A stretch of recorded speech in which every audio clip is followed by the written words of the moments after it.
Hello everyone, welcome to History and Sleep. It's time to fall asleep to some awesome historical stories. So before you get comfortable, take a moment to like the video and subscribe to the channel as usual. Also, let us know where you're watching from and what time it is, as we're building an amazing family here, which is fantastic. Tonight, we're starting a new series here on the channel where we package certain stories into a volume. Our first volume on today's video is about ancient Japan and how it started. Now get comfortable and relax. Japan's origins are steeped in myth and legend, woven into the fabric of the country's identity. According to the Kojiki and Nihon Shoki, the oldest chronicles of Japan, the islands were created by the divine couple Izanagi and Izanami, who dipped a jewelled spear into the sea and formed the archipelago. Their descendants, the Kami, shaped the land and its people. Among them, Amaterasu, the sun goddess, was the most revered, and it was her lineage that would give rise to Japan's imperial family, a connection that persists in tradition to this day. While these myths offered a divine origin story, the archaeological record tells another tale, one rooted in migration and survival. The first inhabitants of the Japanese archipelago arrived over 30,000 years ago, likely crossing land bridges from the Asian continent. These early foragers, known as the yeoman people, developed a distinctive way of life, marked by elaborate pottery, pit dwellings, and a deep relationship with nature. Living in scattered communities, the yeoman thrived for thousands of years, relying on hunting, fishing, and gathering. Over time, a new wave of migrants, the Yayoi, arrived from the Korean peninsula around 1000 BCE, bringing advanced agricultural techniques, metal tools, and a more structured society. The Yayoi introduced rice farming, which transformed the landscape and led to the rise of settled villages, social hierarchies, and territorial disputes. This era laid the foundation for the first centralized political structures in Japan, as powerful clan leaders, known as Uji, competed for control. Among them, one lineage, the Yamato, gradually emerged as the most dominant, consolidating power and setting the stage for an imperial dynasty. While the lines between history and myth blur in Japan's earliest narratives, these formative centuries shaped the cultural, spiritual and political DNA of the nation. The balance between divine legitimacy and earthly rule became a defining feature of Japan's rulers, a theme that would persist through centuries of samurai governance, shogunate control, and imperial restoration.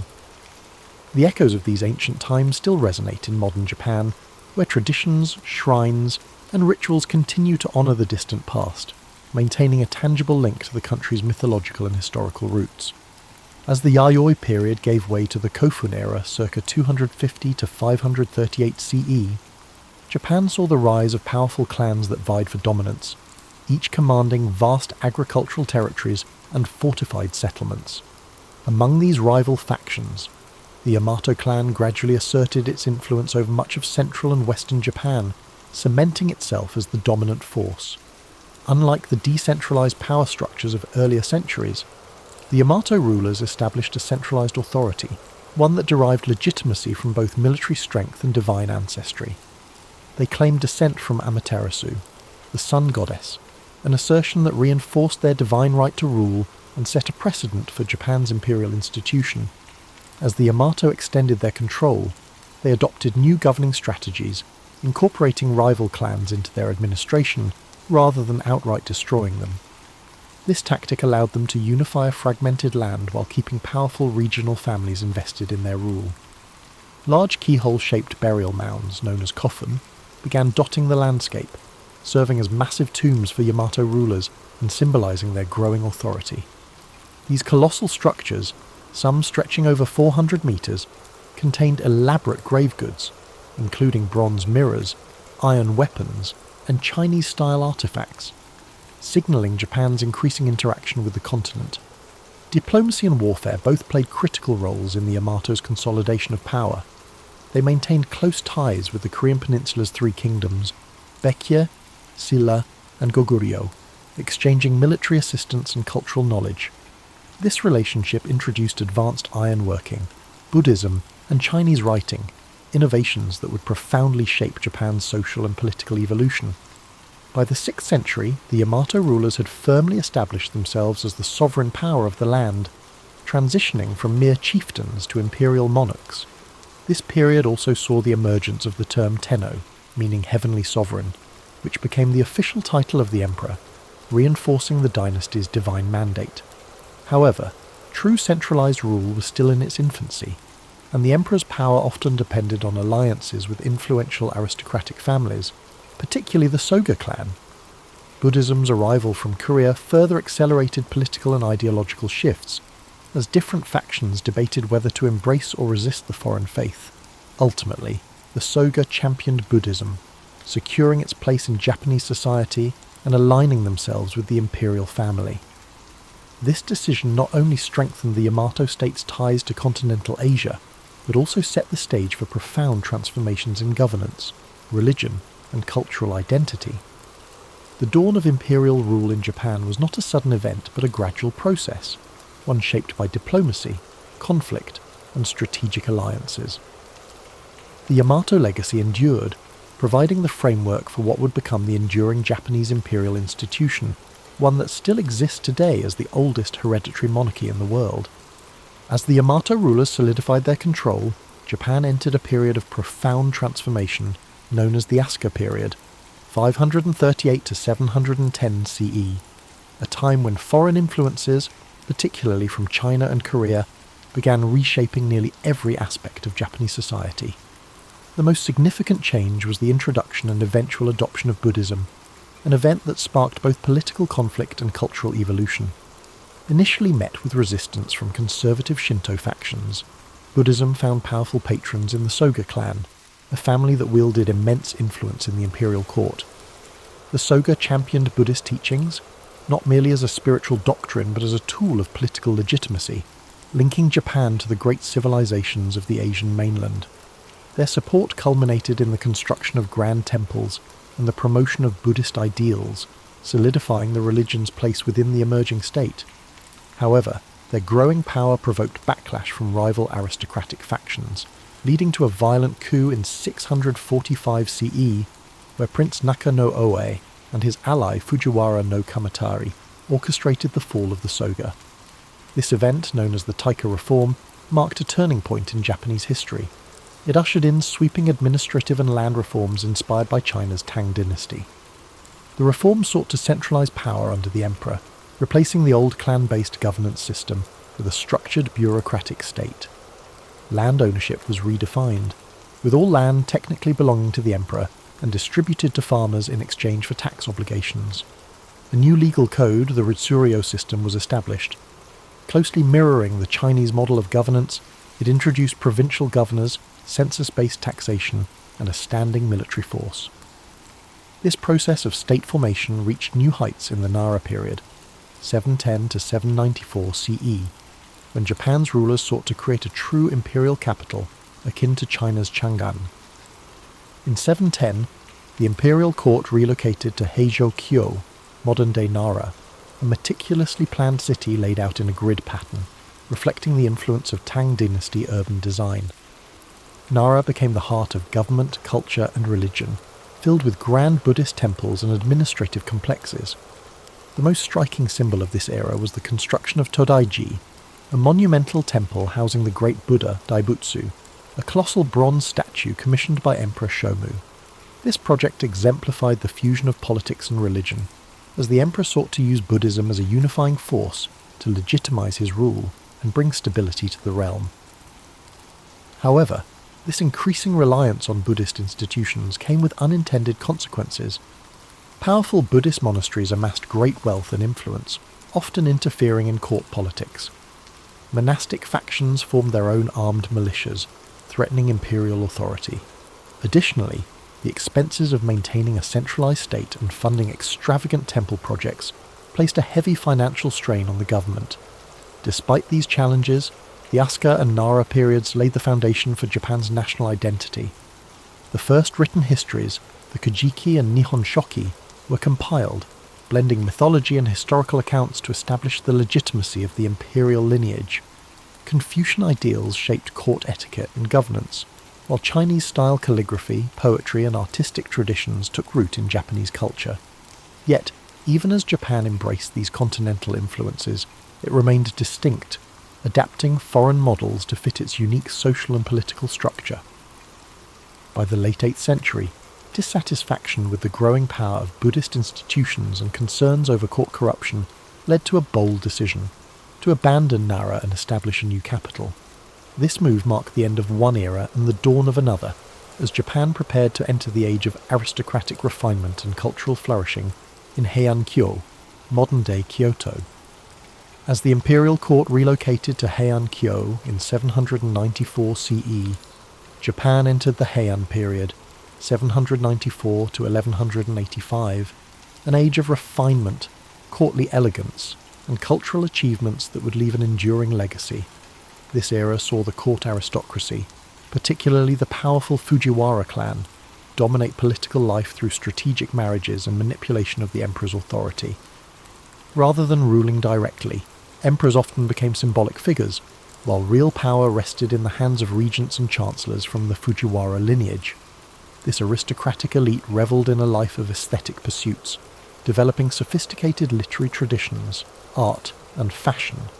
The world of the Heian court was meticulously detailed in The Tale of Genji, a novel written by the noblewoman Murasaki Shikibu, which provides an intimate glimpse into the court's elaborate rituals, political intrigues, and romantic entanglements.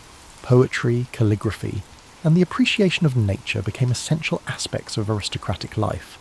Individuals were judged not by their battlefield prowess, but by their ability to compose a flawless poem or arrange their robes in harmonious colours. However, this refined world of the Heian elite was largely detached from the realities of the provinces, where power was shifting away from the court and into the hands of regional landowners and warrior clans. As the imperial government struggled with inefficiency and financial mismanagement, large estates known as shun emerged, exempt from taxation and controlled by influential families, religious institutions, and local warlords.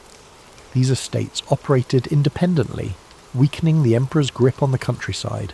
The Fujiwara, preoccupied with courtly life, failed to address the growing instability in the provinces, leading to the rise of the Bushi, warrior class, who would soon dominate Japan's political landscape.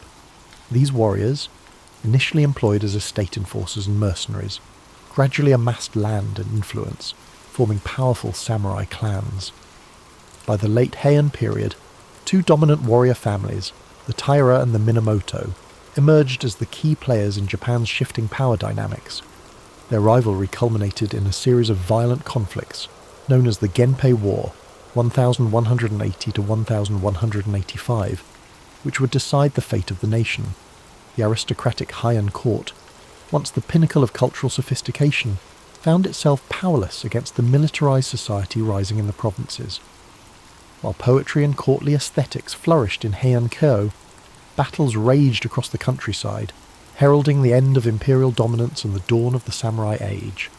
With the final defeat of the Taira at the Battle of Dan-no-ura in 1185, the Minamoto clan emerged victorious, forever altering Japan's political structure. The old Heian world of refinement and aristocratic rule had given way to a new order, one dictated by warriors rather than poets, and by the sword rather than the brush. With the Minamoto victory in 1185, Japan entered a new political era, one where warriors, rather than court aristocrats, held the reins of power. In 1292, Minamoto no Yoritomo formally established the Kamakura shogunate, marking the beginning of samurai rule that would last for nearly 7 centuries. Unlike the emperors of old, who were largely ceremonial figures, Yoritomo wielded actual political and military authority as shogun, a title that would become synonymous with de facto rulership in Japan. The imperial court in Kyoto remained intact, but its influence had diminished, overshadowed by the rise of the Bakufu, the military government headquartered in Kamakura. Under Yoritomo's leadership, Japan's feudal system began to take shape, with powerful regional lords, known as daimyo, controlling vast territories in exchange for military service. The samurai class, once mere enforcers for aristocrats, became the dominant social and military force, bound by a strict code of loyalty, duty, and martial discipline. However, the Kamakura shogunate faced persistent challenges, both from within and beyond Japan's shores. In 1274 and 1281, The Mongol Empire under Kublai Khan launched two massive invasions, seeking to subjugate Japan as it had done with Korea and China. Despite their overwhelming numbers, the Mongols were repelled, aided in part by the legendary kamikaze, or divine winds typhoons that decimated the invading fleets. Though victorious, the strain of these wars drained the Kamakura government's resources, leading to dissatisfaction among the samurai who had expected generous rewards for their service. Without enough land or wealth to distribute, the shogunate's grip weakened, culminating in its overthrow in 1333 by Emperor Go-Daigo and his loyalist forces. Yet, imperial restoration was short-lived, as another powerful warlord, Ashikaga Takauji, betrayed the emperor and established the Muromachi shogunate in 1336. The Ashikaga rulers governed from Kyoto, closer to the imperial court than their Kamakura predecessors, but their authority was far less centralized. The daimyo grew increasingly independent, governing their domains as autonomous warlords rather than mere vassals of the shogun. While the Muromachi period, 1336 to 1573, saw a cultural renaissance, marked by the rise of no theatre, ink painting and the tea ceremony, it was also an era of political fragmentation and rising conflict. By the 15th century, Japan had plunged into the Sengoku Jidai, the Warring States period, a time of near-constant civil war among rival clans. The Ashikaga shoguns, unable to maintain order, became mere figureheads as daimyo battled for supremacy.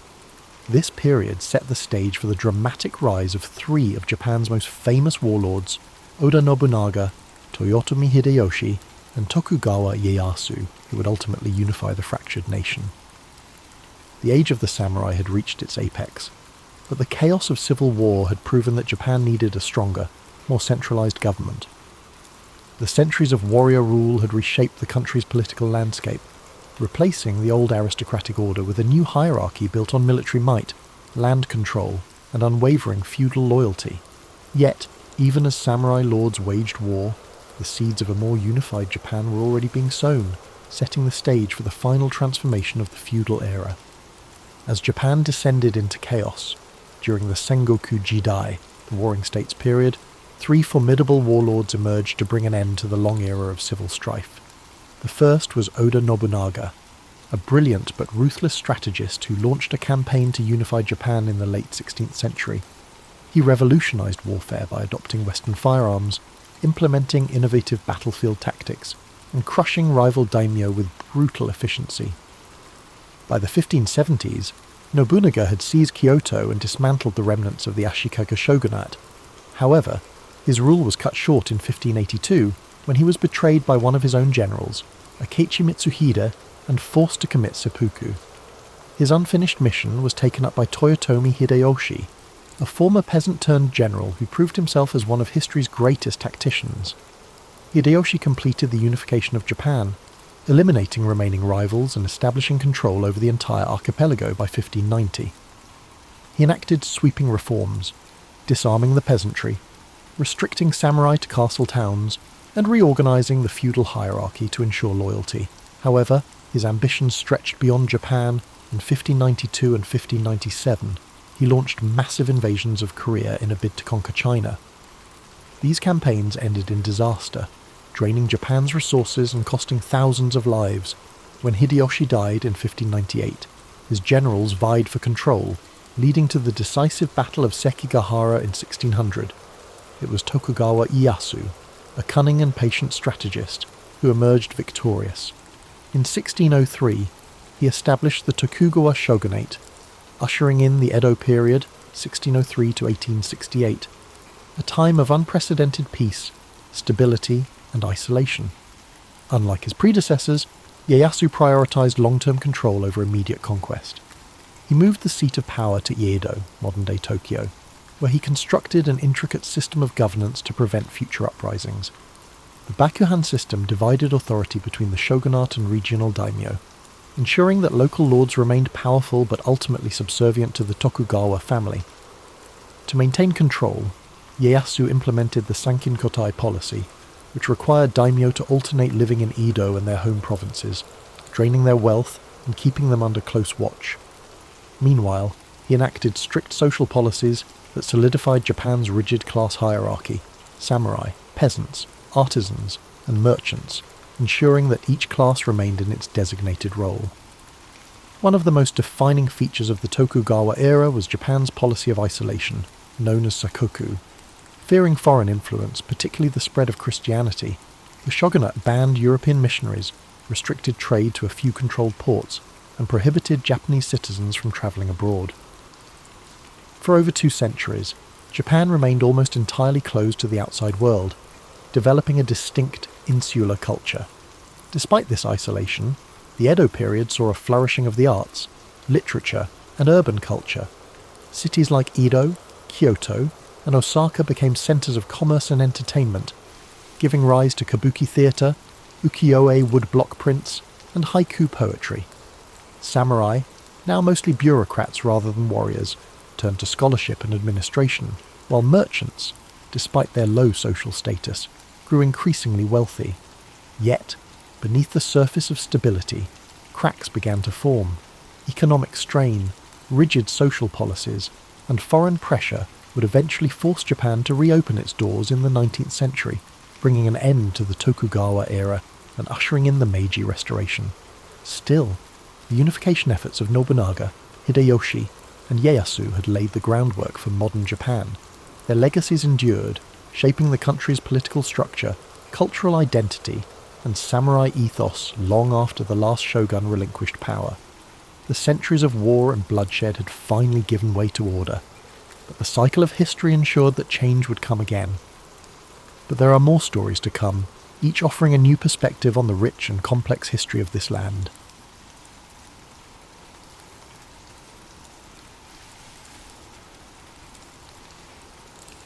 Long before the samurai became the most revered warriors in Japanese history, they began as mere enforcers for the noble class.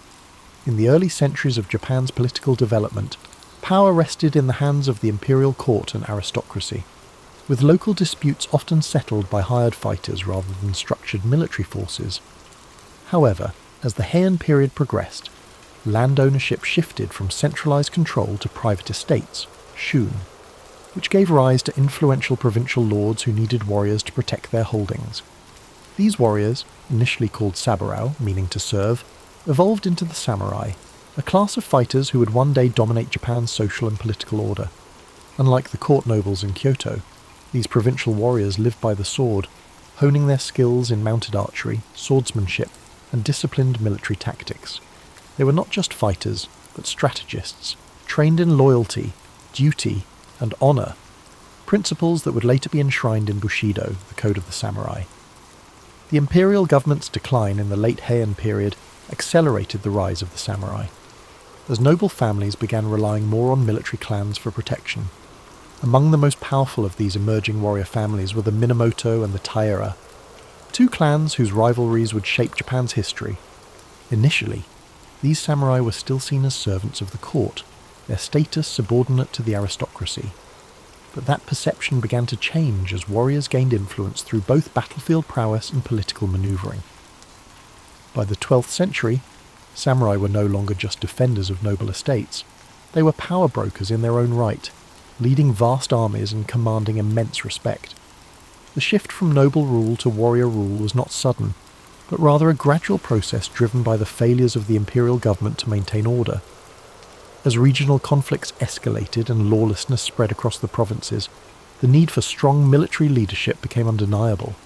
This transformation reached its climax in the Genpei War, 1180 to 1185, a brutal conflict between the Taira and Minamoto clans that determined the fate of Japan. The war was more than just a struggle for dominance. It marked the end of aristocratic rule and the beginning of samurai governance. The final battle at Dan-no-ura saw the complete destruction of the Taira, solidifying the Minamoto clan's control over Japan. In its aftermath, Minamoto no Yoritomo seized power and established the Kamakura shogunate in 1192, officially shifting Japan into a military government led by a shogun, a supreme warlord who ruled in the emperor's name.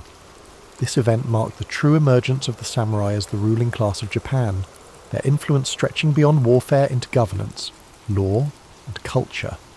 No longer mere warriors in service to the court, they had become the backbone of the nation's power structure. But with power came responsibility. and the samurai soon found themselves navigating a delicate balance between loyalty, honour, and political ambition. The rise of the shogunate brought new challenges: clan rivalries, internal betrayals, and shifting allegiances that would test the samurai's resilience over the centuries. What had begun as a class of armed retainers had transformed into a military elite, shaping the destiny of Japan for generations to come. Their journey had only just begun, and the centuries ahead would see them not only rule Japan, but fight to keep their place at the top. With Minamoto no Yoritomo's rise to power in 1192, Japan entered the Kamakura period, 1185–1333, an era where the samurai became the governing class for the first time in history. Unlike the imperial court in Kyoto, which relied on bureaucracy and aristocratic privilege, the Kamakura shogunate was a military government that prioritized discipline, loyalty, and strength. Yoritomo's leadership introduced a new structure to Japan's political system, establishing a warrior-led government known as the Bakufu, where the shogun held supreme authority while the emperor remained a symbolic figure.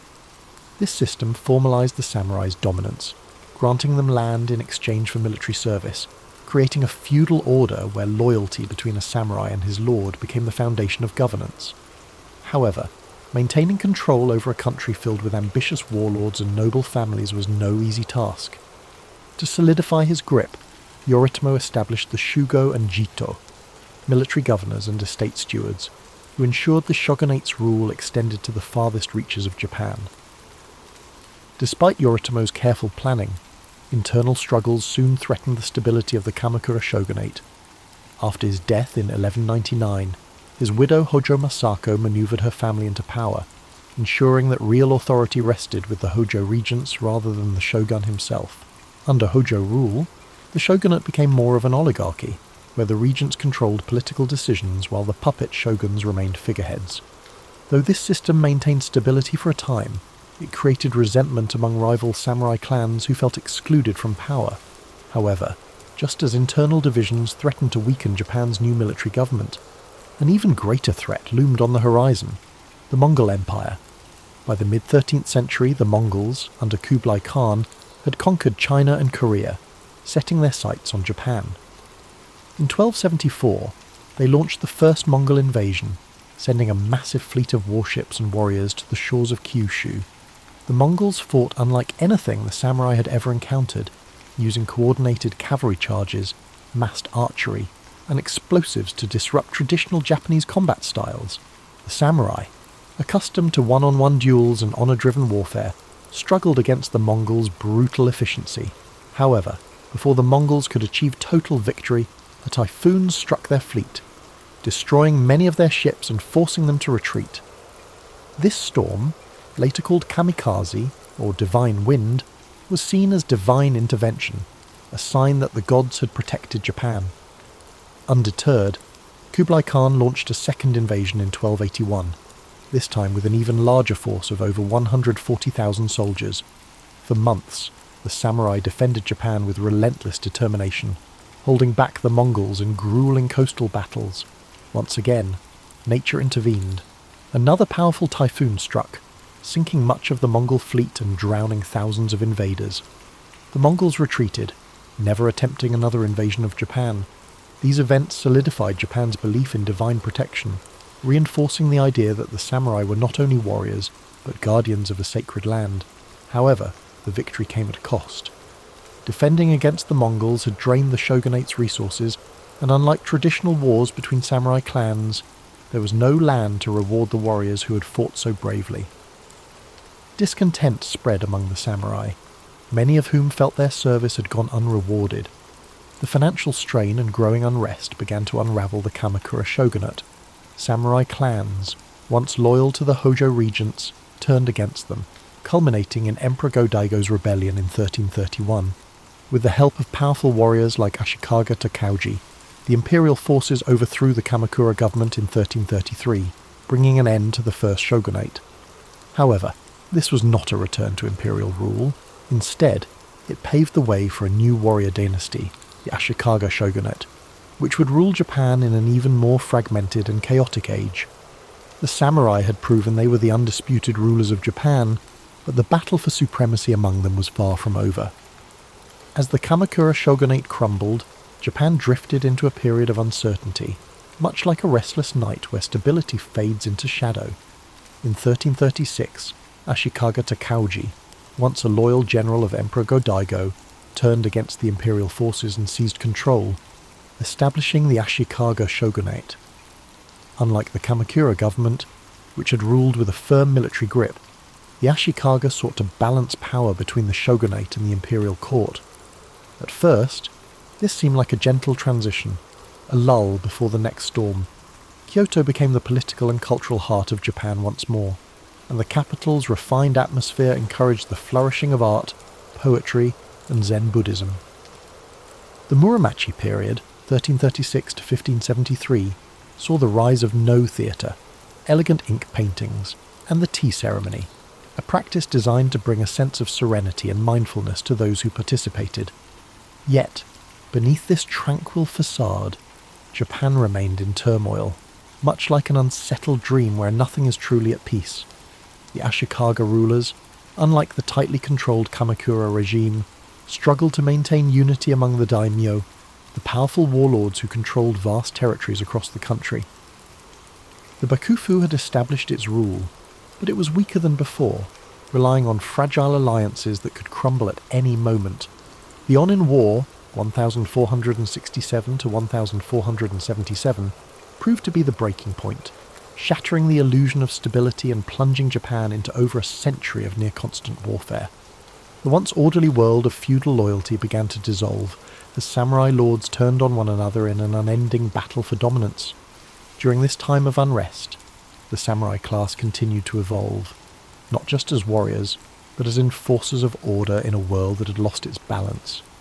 Their devotion to Zen Buddhism offered moments of quiet introspection amid the chaos, emphasizing meditation and mindfulness, much like the steady rhythm of breathing before sleep. Samurai sought peace within themselves even as war raged around them, practicing the art of the sword with the same precision and calmness as a monk arranging a rock garden. However, this inner tranquility could not prevent the collapse of the Ashikaga shogunate, which had become little more than a hollow shell of power.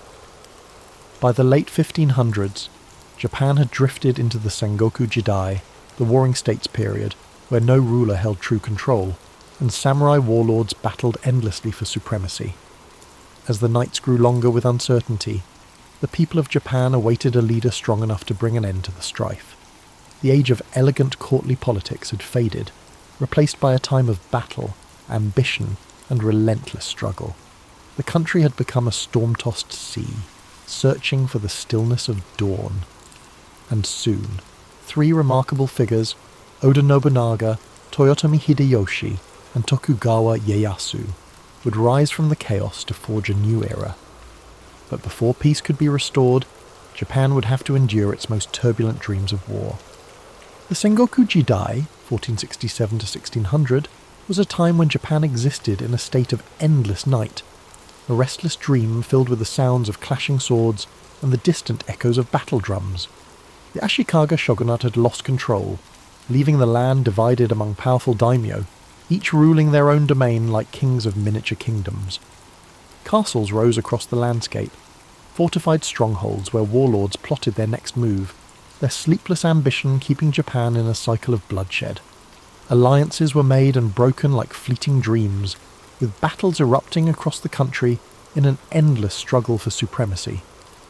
The once rigid feudal order dissolved into chaos, as samurai pledged their loyalty not to a shogun or emperor, but to those who could promise them land, power, or survival. But even in the darkest of nights, there is always the promise of dawn. From the turmoil of war, three figures emerged who would change the course of Japanese history: Oda Nobunaga, Toyotomi Hideyoshi, and Tokugawa Ieyasu. Each would play a role in bringing an end to the anarchy, shaping the future of Japan with their ambition, strategy, and sheer force of will. The first of these men, Oda Nobunaga, was unlike any warlord before him. Ruthless, innovative, and determined to unite Japan at any cost. He introduced new military tactics that shattered traditional samurai warfare. He embraced firearms, reorganized his armies for greater mobility, and crushed opposition with swift, merciless force. His victories over rival daimyo including the powerful Takeda clan at the Battle of Nagashino in 1575, cemented his dominance.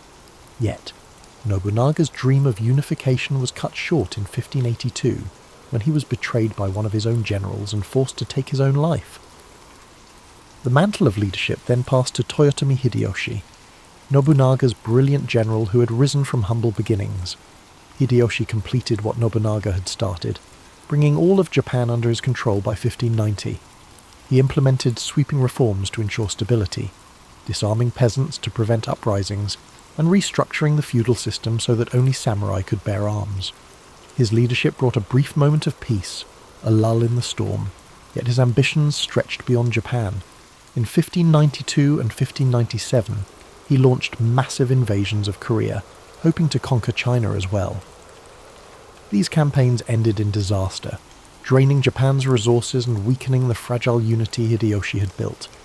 When he died in 1598, his generals turned on one another, plunging the nation into conflict once more.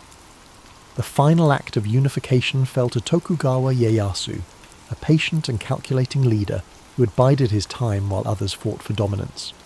In 1600, at the Battle of Sekigahara, the largest and most decisive conflict in samurai history, Ieyasu crushed his enemies and seized control of Japan. 3 years later, in 1603, he established the Tokugawa shogunate, ushering in an era of stability that would last for over 250 years. The long and violent night of the Sengoku period had come to an end, and Japan could finally rest. But peace would come with a price. The Tokugawa shoguns would impose strict control over society, isolating Japan from the outside world and enforcing a rigid social order. The samurai, who had once fought for honour and ambition, would find themselves in a different world, where the battlefield was replaced by politics, and swords were more for display than war. As the country drifted into a new age of order, the samurai would have to adapt or fade into history like a forgotten dream. For now, though, the land could finally breathe, wrapped in the quiet embrace of a newfound peace. With Tokugawa Ieyasu's victory at Sekigahara in 1600 and his formal appointment as shogun in 1603, Japan entered a new era of stability, one that would last for more than 250 years. After centuries of chaos, the land could finally sleep. But this peace came at a cost. The Tokugawa shogunate established a system so controlled, so rigid, that it locked the entire country into a state of stillness, like a dream where time no longer moved forward. Ieyasu and his descendants implemented strict policies to prevent any future wars, ensuring that power remained in the hands of the Tokugawa family. The Bakuhan system divided governance between the central shogunate and the regional daimyo, but all power ultimately rested in Edo, modern-day Tokyo, where the shogunate ruled with an iron grip. To prevent rebellions, the shogunate imposed sankinkotai, a policy that forced all daimyo to spend every other year in Edo, while their families remained there as hostages. This ensured that no warlord could gather enough strength to challenge Tokugawa rule. Samurai, once fierce warriors who had lived and died by the sword, found themselves trapped in an existence of bureaucratic duty, their blades more symbols of rank than tools of war. The class system was strictly enforced. At the top were the samurai, followed by peasants, artisans, and merchants at the bottom. No one could change their place in society. The structure was unshakable, like the walls of Edo Castle itself. One of the most defining aspects of the Tokugawa era was Sakoku, Japan's policy of complete isolation. In 1639, the shogunate banned nearly all foreign contact, allowing trade only through the Dutch and Chinese at the artificial island of Dejima in Nagasaki. Christianity was outlawed, Western books were burned, and any Japanese caught trying to leave the country faced execution. This isolation sealed Japan in a world of its own, a self-contained dream where time seemed frozen. Yet, within these constraints, a unique culture flourished. Cities like Edo, Kyoto, and Osaka became centres of art, literature, and entertainment. The rise of kabuki theatre and ukiyo-e woodblock prints captured the spirit of the era, depicting scenes of pleasure districts, bustling markets, and legendary warriors of the past. The tea ceremony, once a samurai ritual, became a refined art form, offering a rare moment of stillness in an increasingly structured world. Despite this cultural blossoming, the cracks in the system slowly began to show. The samurai class, once noble warriors, struggled under economic strain, as their stipends remained fixed while merchant wealth grew. The once lowly merchants, despite their social status, accumulated great fortunes, funding theatres, art, and literature. With no wars to fight, many samurai fell into debt, forced to marry into merchant families or take up menial bureaucratic work to survive. Meanwhile, the peasantry, burdened with heavy taxes, faced famine and unrest. Though the Tokugawa rule was firm, beneath its surface, dissatisfaction simmered, like a restless sleeper waiting to wake. By the mid-19th century, foreign ships began appearing on Japan's shores, their presence an omen of change. The stillness of the Edo period could not last forever.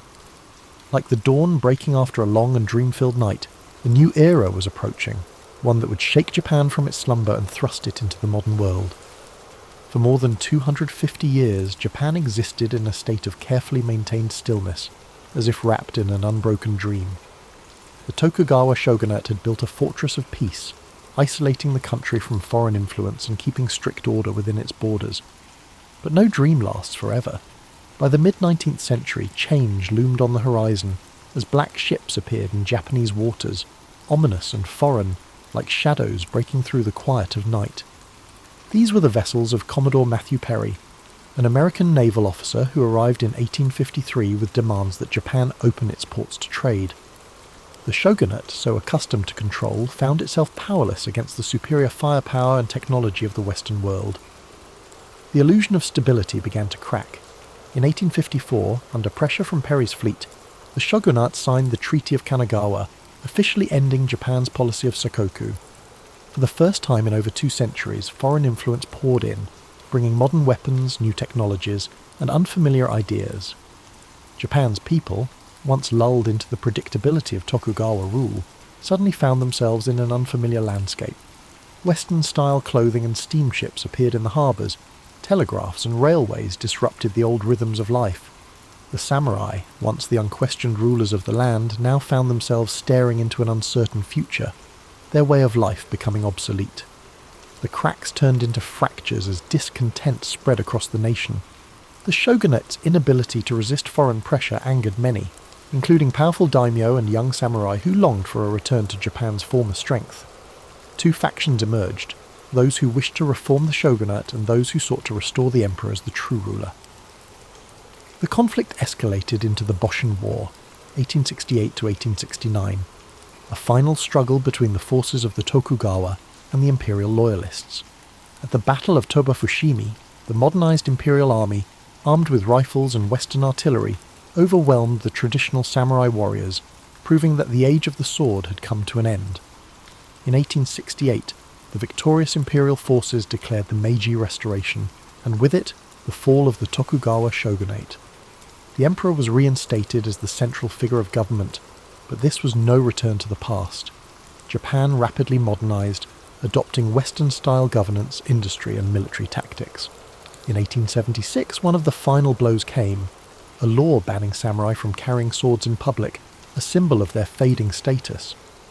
Many warriors, unable to accept a life without battle, joined uprisings against the government, the most famous being the Satsuma Rebellion of 1877, led by Saigo Takamori, one of the last true samurai. But the rebellion was crushed by the imperial army, armed with Gatling guns and modern rifles, and with it the last flicker of the samurai era was extinguished. Though the samurai as a warrior class had disappeared, their spirit remained woven into Japan's identity. Bushido, the samurai code of honor and discipline, influenced Japan's military and cultural values well into the 20th century. Their legacy lived on in literature, cinema, and philosophy, a reminder of a time when honor was currency and the sword was law. The great warriors who once shaped Japan had become legends, their names whispered in history, much like distant echoes of a dream that fades with the morning light. This concludes tonight's journey through the rise and fall of the samurai, but there are more stories to come.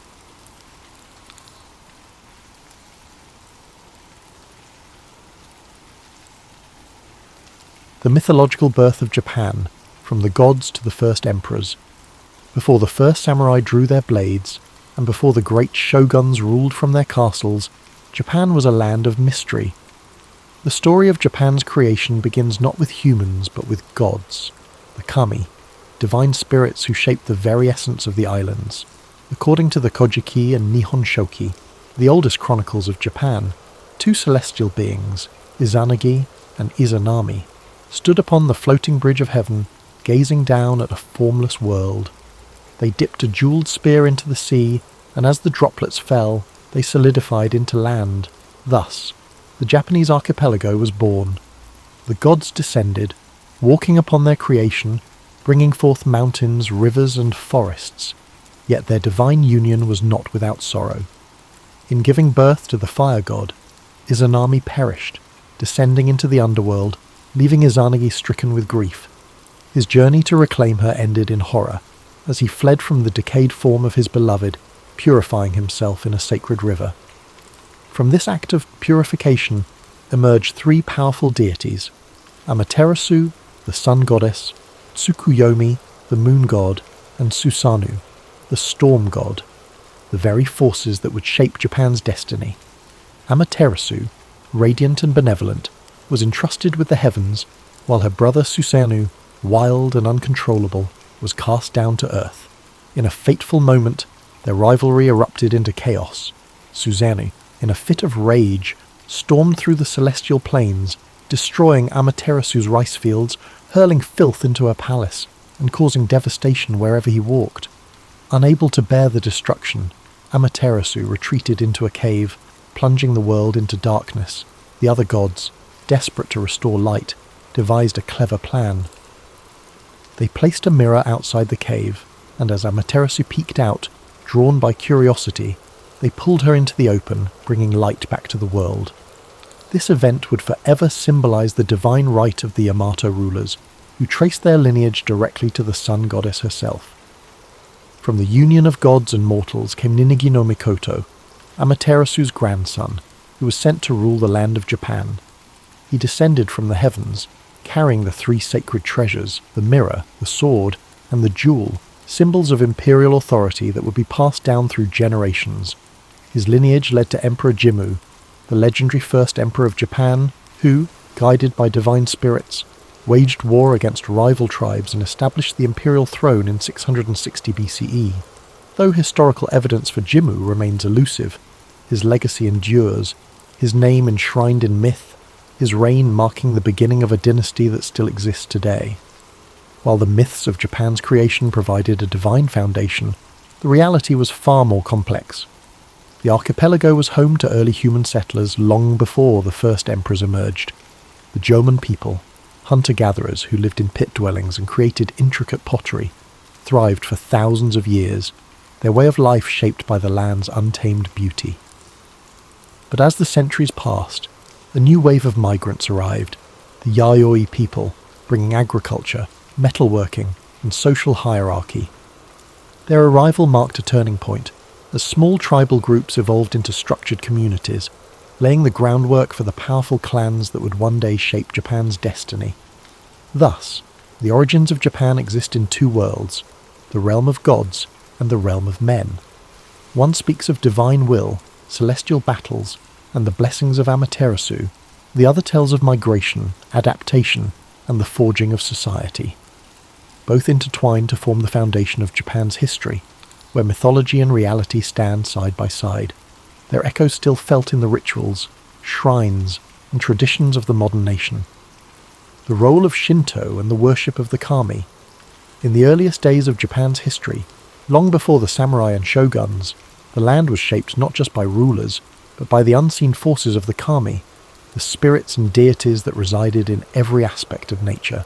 Shinto, Japan's indigenous belief system, was not a structured religion with sacred texts and doctrines. Rather, it was an intricate tapestry of myths, rituals, and spiritual connections between the people and the natural world. Unlike the faiths of the West, Shinto had no singular founder or strict commandments. Instead, it was an evolving tradition woven into the daily lives of the Japanese people. Every mountain, river, tree, and shrine was believed to house a kami, and maintaining harmony with these spirits was essential for both individual well-being and the prosperity of the land. The imperial family, tracing its lineage to Amaterasu, used Shinto mythology to justify its divine rule, reinforcing the idea that Japan itself was a sacred land. The emperor was not merely a political leader, but a living bridge between the gods and humanity, performing rituals to maintain spiritual balance. Throughout the Yamato period and beyond, elaborate ceremonies were held at the Isgran Shrine, the most sacred site dedicated to Amaterasu, where only the highest members of the imperial line could serve as priestesses. These rituals were believed to ensure bountiful harvests, military victories, and protection from disasters. Over time, this divine connection was institutionalized, shaping the way Japan's government functioned. Political power was not only a matter of might, but also of spiritual legitimacy. Shinto beliefs also influenced the structure of Japan's early legal and moral codes. Laws were often intertwined with religious purity, and violations of harmony, be it crimes, natural disasters, or even personal misfortunes, were seen as disturbances in the spiritual balance. Priests and shrine maidens played an essential role in cleansing individuals of misfortune through purification rites known as misugi. Ritual washing in rivers or at sacred waterfalls meant to purify both body and spirit. Festivals called matsuri were held throughout the year to honour the kami, ensuring their continued favour and protection.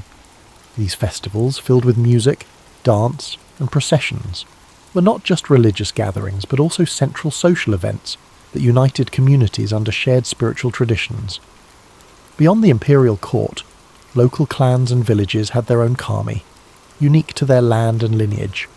These local deities were believed to protect the crops, guide warriors into battle, and watch over the homes of their followers.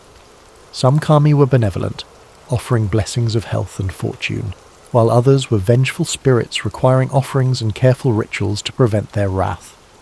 The concept of tsukumogami, objects that, after 100 years, gained spirits of their own, was rooted in the belief that the unseen world was constantly interacting with human life. Farmers prayed to Inari, the kami of rice and fertility, often represented by foxes, while warriors sought favour from Hachiman, the kami of war and divine protector of Japan. As Buddhism arrived from China and Korea in the 6th century, it did not replace Shinto but rather merged with it, forming the unique syncretic religious identity that would define Japan for centuries. Buddhist temples were built next to Shinto shrines, and many kami were identified as manifestations of Buddhist deities, ensuring that the new religion did not erase Japan's indigenous traditions but instead intertwined with them. This seamless blending of spiritual practices reflected the deep-rooted belief that all forces, gods, spirits, ancestors, and natural elements were interconnected in an ever-flowing cycle. Shinto was not merely a religion, it was a way of life, shaping everything from governance to warfare, from agriculture to art. It provided the framework through which Japan's early leaders justified their rule, the means by which communities found unity, and the spiritual force that connected the people to their land.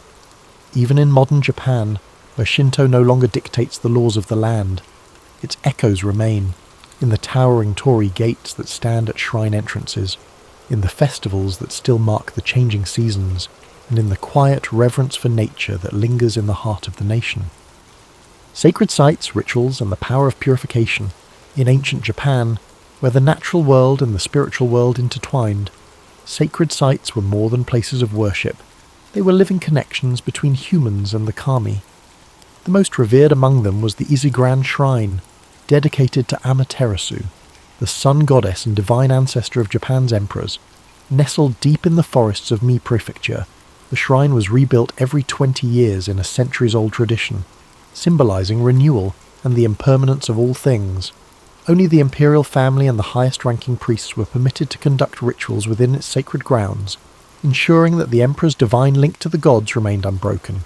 Other major shrines, such as Izumo Taisha, dedicated to the storm god Okuninushi, and Fushimi Inari Taisha, home to the fox spirits of Inari, became centers of devotion, pilgrimage, and seasonal festivals that shaped the rhythm of life across Japan. At the heart of Shinto practice was the idea of purification, the belief that humans accumulated spiritual impurities through daily life and interaction with the physical world. To cleanse themselves, individuals performed misogi, ritual washing in rivers, waterfalls, or the sea. Warriors, before battle, would stand beneath rushing water, clearing their minds and bodies of impurity, believing that a cleansed spirit would ensure victory. In everyday life, purification took place through temizuya, stone basins found at the entrances of shrines, where worshippers would rinse their hands and mouths before praying. This act was not simply about physical cleanliness, but about restoring spiritual harmony, aligning oneself with the natural flow of energy that bound all things together. Beyond personal purification, entire communities participated in grand rituals to appease the kami and ensure their continued blessings. Shinto priests dressed in flowing white robes performed ceremonies filled with ancient chants, rhythmic drumming, and offerings of rice, sake, and salt. Kagura, a sacred form of dance, was performed to entertain the kami and invite their presence. During times of drought, priests led processions to summon rain. During harvest festivals, people gathered to give thanks for the rice that sustained them. These seasonal rituals became the heartbeat of Japan's agricultural society, marking the passage of time through sacred observances. Perhaps one of the most enduring traditions was the Shikinen Sengu, the complete rebuilding of major shrines like Ise Grand Shrine. Every 20 years, the entire complex was reconstructed using carefully chosen cypress wood, following the exact design of the previous structure. This practice, dating back over 1,300 years, reflected the Shinto belief in impermanence and renewal, the idea that nothing is permanent, yet through careful preservation, continuity can be maintained. The wood from the old shrine was repurposed in smaller shrines across Japan, ensuring that the divine essence remained within the land.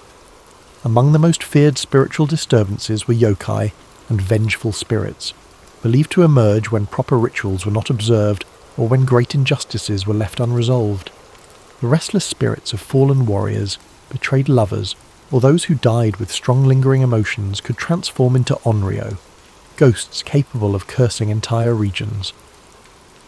To prevent such supernatural turmoil, elaborate exorcism rituals were conducted by priests to pacify these spirits and restore balance. Stories of these vengeful beings spread across Japan, reminding people of the importance of living in harmony with both the seen and unseen worlds. From the towering torii gates marking the entrance to sacred grounds, to the whispering forests where the kami were said to reside, the rituals and traditions of Shinto defined the spiritual landscape of Japan. Though centuries have passed, these sacred practices remain deeply embedded in Japanese culture, a quiet undercurrent in daily life, guiding festivals, ceremonies, and moments of quiet reverence. Whether through the flickering of lanterns at a shrine, the ringing of a bell before a prayer, or the flowing waters of purification, the ancient connection between humans and the divine endures, like a dream carried through time. The divine mandate. How mythology shaped Japan's rulers and warriors. In the world of ancient Japan, power was not simply taken, it was bestowed by the kami. The legitimacy of rulers was tied to their divine ancestry, their right to govern reinforced by sacred myths and Shinto traditions. Unlike in feudal Europe, where kings ruled by conquest or noble bloodlines alone, Japan's emperors claimed their authority through a spiritual mandate, a divine connection stretching back to Amaterasu, the sun goddess. This belief in divine rule set Japan apart, creating an imperial lineage that has endured for more than 2,600 years. The Yamato rulers, who emerged as Japan's dominant clan in the 4th century CE, carefully cultivated their link to the gods. By declaring themselves descendants of Amaterasu, they positioned themselves as the rightful rulers of the land, their sovereignty not just a political claim but a sacred duty. This divine lineage was reinforced through elaborate Shinto rituals at the imperial court, ensuring that each emperor was seen not only as a mortal ruler, but as a living conduit between the human world and the celestial realm. Even as military governments later seized control, the emperor remained a spiritual figurehead, his authority unbroken by time. But the imperial family was not the only class to draw strength from the divine. Samurai warriors, whose rise in the Heian and Kamakura periods reshaped Japan's social order, also found their legitimacy through mythology.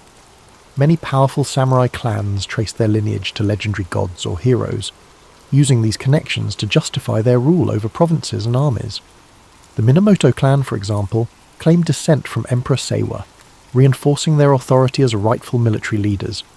Others, such as the Taira and Hojo, aligned themselves with powerful kami like Hachiman, the god of war, whose favour was believed to grant victory in battle. Before heading into war, samurai would visit shrines, undergo purification rituals, and offer prayers to their ancestral deities, believing that divine protection could mean the difference between life and death. This sacred connection between warriors and gods was embodied in the concept of Bushido, the way of the warrior. More than just a code of conduct, Bushido was rooted in Shinto and Buddhist philosophy, emphasizing loyalty, duty, and spiritual discipline. A samurai was expected to live with honor and purity, maintaining an unshakable spirit much like the stillness of a shrine. Ritual suicide, seppuku, was considered an act of purification, a way to cleanse one's dishonor and restore balance to the world. The spiritual nature of the samurai ethos transformed warfare into something more than a struggle for land and power. It became a test of divine will, where victory was seen as a sign of celestial favor. Shinto mythology also shaped the way warlords justified their conquests. In the Sengoku period, 1467 to 1600, when Japan was fractured by civil war, leaders like Oda Nobunaga, Toyotomi Hideyoshi, and Tokugawa Ieyasu used divine imagery to solidify their rule. Nobunaga, in particular, saw himself as a force of destiny, invoking the idea that he was chosen to bring order to a chaotic world. Hideyoshi, though born a peasant, carefully crafted an image of divine favour, associating himself with the sun and even constructing grand temples to cement his legacy. Tokugawa Ieyasu, the most patient of the three, aligned himself with the ancestral spirits of the Minamoto clan, ensuring that his shogunate was seen not just as a political institution, but as the rightful continuation of Japan's divine rule. Even as modernity swept through Japan, the belief in divine legitimacy never truly faded. During the Meiji Restoration in 1868, when Japan sought to modernize while preserving its traditions, the emperor's divine status was re-emphasized to unify the nation.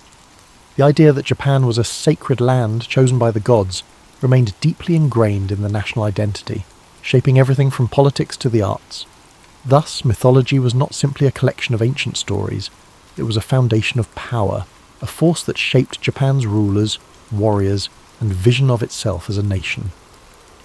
Whether through the sun goddess's blessings upon the imperial family or the war gods guiding samurai into battle, the echoes of these beliefs carried through the ages, weaving the past into the present like an unbroken thread in the fabric of time. The symbolism of nature, mountains, rivers, and the sacred landscape. In ancient Japan, the land itself was alive with spiritual significance. Every mountain peak, flowing river, and dense forest was believed to house the spirits of the kami, divine forces that shaped the world and guided human destiny. Unlike in other civilizations where deities ruled from distant heavens, Japan's gods lived within the earth, woven into the very fabric of the natural landscape. To the people of early Japan, the land was not just a resource, it was sacred, a place where the divine and mortal worlds intertwined. Among the most revered places in Japan were its mountains. Towering above the land, they were seen as bridges between the heavens and the human world, where gods descended and spirits dwelled. None was more sacred than Mount Fuji, the iconic volcano that became a symbol of purity, beauty, and spiritual enlightenment. Legends tell of Fuji as the dwelling place of Konohana Sakuya Hem, the goddess of blossoming trees, whose fleeting beauty mirrored the delicate and transient nature of life. For centuries, monks and pilgrims ascended its slopes in search of divine wisdom, believing that reaching its summit brought them closer to the gods. Other mountains, such as Mount He and Mount Koya, became centers of religious devotion, home to Buddhist temples and Shinto shrines that further deepened their spiritual aura. Rivers and waterfalls also held profound spiritual importance. Flowing water was seen as a force of purification, a means of washing away physical and spiritual impurities. Ancient purification rituals known as misogi were often performed in cold rivers or beneath waterfalls, where monks, warriors, and common people alike cleansed themselves before engaging in religious ceremonies or battle. One of the most famous sacred waterfalls was Nachi Falls, where Shinto priests conducted elaborate rituals to honor the water spirits. The belief in the purifying power of water remains embedded in Japanese culture to this day. reflected in the practice of temazuya at shrine entrances, where visitors rinsed their hands and mouths before offering prayers. Forests were considered the hidden sanctuaries of the kami, dense and untouched groves where spirits roamed freely. Certain trees were believed to be yorishiro, objects capable of housing deities, marked with sacred ropes known as shimenawa to signify their divine presence. The ancient cryptomeria trees of Togakushi Shrine in Nagano, some standing for over 1,000 years, were said to be infused with the spirits of the past. These sacred forests were not places to be disturbed, and even today, Japan maintains a deep respect for nature, preserving these ancient woodlands as places of spiritual retreat and meditation. Beyond individual landmarks, the natural cycles of the seasons were deeply tied to religious observances. The blooming of cherry blossoms in spring was celebrated with Hanami, a festival that honoured the fleeting beauty of life, while the arrival of autumn brought solemn reflections on impermanence. Rice, Japan's most sacred crop, was planted and harvested in accordance with seasonal rituals dedicated to Inari, the kami of agriculture. The connection between people and the land was not just practical, but deeply spiritual, as every shift in the natural world was seen as an expression of the god's will. Even the wind was believed to carry divine influence. The legendary kamikaze, or divine wind, that twice repelled Mongol invasions in the 13th century, was seen as a direct intervention from the kami, protecting Japan from foreign conquest. This reinforced the belief that Japan was a chosen land, shielded by the gods themselves, an idea that would persist throughout history. The landscape of Japan was not merely terrain, it was a living, breathing entity infused with the spirit of the divine. Whether through the towering presence of sacred mountains, the cleansing waters of flowing rivers, or the whispering groves of ancient forests, the natural world remained an ever-present force in the spiritual lives of the Japanese people. This reverence for nature continues even today. The shrines and temples remain nestled in the quiet embrace of mountains, rivers, and trees, reminders of a time when the world itself was seen as sacred. The eternal influence of mythology, how ancient beliefs shape Japan today. Though centuries have passed since the first emperors claimed divine ancestry and the first warriors sought the favour of the kami, the echoes of Japan's mythological past continue to shape its culture, traditions, and national identity. The stories of Izanagi and Izanami, Amaterasu, and Susanoo are not simply relics of ancient belief. They remain woven into the daily lives of the Japanese people, influencing everything from spiritual practices to modern governance. Even in an era of technological advancement, Shinto rituals persist. Torii gates still stand as silent guardians of the sacred, and the belief in unseen forces continues to influence Japan's cultural landscape. One of the most striking ways mythology endures is through the imperial family. Despite the fall of shogunates, military governments, and the rise of democracy, the Japanese emperor still holds a unique position as a symbol of national unity. Though his political power has faded, his role as the spiritual descendant of Amaterasu remains a fundamental aspect of Japanese identity. Even modern enthronement ceremonies involve ancient Shinto rites, where the emperor offers prayers to the kami and affirms his role as a divine mediator between the gods and the people. The continuity of the imperial line, from the legendary Emperor Jimmu to the present day, reinforces the idea that Japan itself is a sacred land chosen by the gods. Beyond the imperial family, Shinto practices remain deeply embedded in Japanese society. Festivals celebrating the kami, known as Matsuri, continue to draw millions of participants each year. During New Year's celebrations, Hatsumoda, people visit Shinto shrines to pray for good fortune, tossing coins into offering boxes and purchasing protective talismans. The Obon festival, dedicated to honouring the spirits of ancestors, mirrors the ancient belief that the dead never truly leave, but instead watch over their descendants. These customs have endured for over 1,000 years, adapting to modern life while maintaining their spiritual significance. The belief in supernatural forces also thrives in Japan's folklore and popular culture. The presence of yokai, spirits and creatures of myth, remains strong in art, literature, and entertainment.